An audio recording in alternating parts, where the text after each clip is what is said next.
How to Create a Glitch Monologues Season 24 Chapter 9. This is Season 24 of How to Create a Glitch in the Matrix Monologues Episode 9. In this episode, we will be talking about how our putative state could use othering to maintain the balance of power within the populace. Now, in past episodes, we discussed how othering involves the attribution of what are viewed as negative personality traits and impulses by the in-group to some other, which manifests in the creation of an outgroup within society. This outgroup usually includes the marginalized in society and has minimal representation. Our putative society based upon the principles of this podcast should harness this effect to produce balance.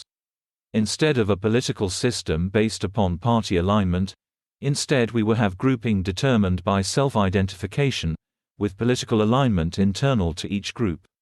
The in-group would simply be the group with the majority of the population, out of the two groups. Each group would be assigned seats with the in-group receiving half plus 1 and the out-group half minus 1. And then, and only then, within each group there would be political parties, who will solicit votes within each group. So for example, there would be an in-group, which has the majority of the population, with a left-wing and a right-wing party. There would be an out-group, which has a left-wing and right-wing party. People would self-segregate based upon self-identification into either the in-group or the out-group. Parties would be prevented from forming cross-group, but coalitions of parties would be permitted. The smaller the out-group, the greater its share of the participants in the representative body proportionate to size. Likewise, there would be instant enfranchisement of participants. Parties would be created whenever someone self-identifies as a distinct party within each grouping.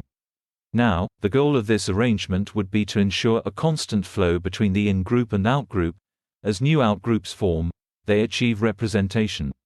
Likewise, the added goal would be the creation of hybrid groups, composed of people of a variety of self-identifiers, ensuring dialogue is an active part of the political process. Over time, in-groups would become outgroups, and outgroups in-groups.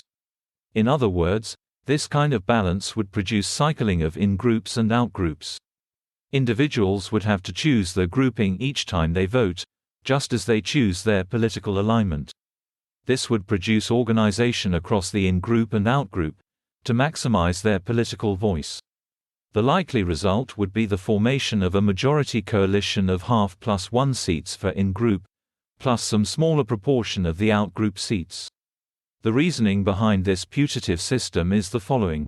Currently, there is no mechanism for the creation of dialogue between the in-group and the out-group except the representative body. Requiring organization cross-grouping and within groups would ensure a healthy level of political consultation in the process. Likewise, instant enfranchisement would ensure no out-group will fail to have the required representation. This is of course just one example of a system that could harness and dissipate the significance of othering in society. There are obviously many other confirmations that would accomplish the same task. That's the end of the podcast for today. If you enjoyed it, please like, comment, and subscribe.